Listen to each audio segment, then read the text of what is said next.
Қайырлы күн, менің алтын оқырмандарым. Бүгін сіздерге жасалу жолы оңай, өте дәмді таңғы ас үйрететін боламын. Менің арнама тіркелмеген болсаңыз, тіркеліп, қоңырау батырмасын басып қойыңыз. Видеоны соңына дейін қараңыз. Лайк басуды ұмытпаңыз.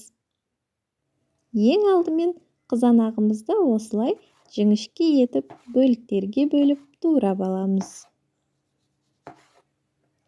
Содан соң колбасамызды алдын ала мен турап дайындап қойғанмын. Содан соң ірімшігімізді осылай үккіштен өткізетін боламыз. Ірімшіктің бәрін үккіштен өткізіп алдық. Енді 2 жұмыртқамызға шым-шым тұзымызды салып, жақсылап араластырамыз. Жұмыртқамызды жақсылап араластыру қажет. Сарысы мен ағы жақсы араласу керек. Міне араластырдық. Енді қызып тұрған табамызға осылай өсімдік майын кішкене жағатын боламыз. Өсімдік майын көп жағып жібермеңіздер, әйтпесе майлы болып кетеді. Өсімдік майын жағып алдық. Енді дайындап алған жұмыртқамызды блинчик секілді құйып пісіріп аламыз. Осылай жұмыртқамызды құйып, осылай дөңгелек етіп аламыз.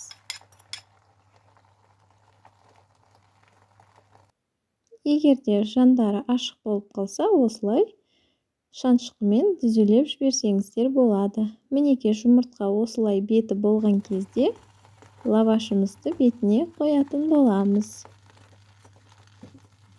Содан соң екінші бетіне аударып аламыз. Міне аударып алдық. Енді ірімшігімізді осылай бетіне сеуіп шығатын боламыз. Ірімшікті сеуіп алдық. Енді колбасамызды осылай қойып шығамыз. Содан соң үстіне қызанағымызды теріп шығамыз.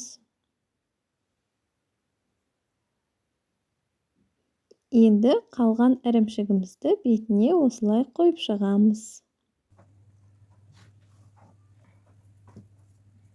Содан соң осылай бетіне лавашымызды қайтарамыз.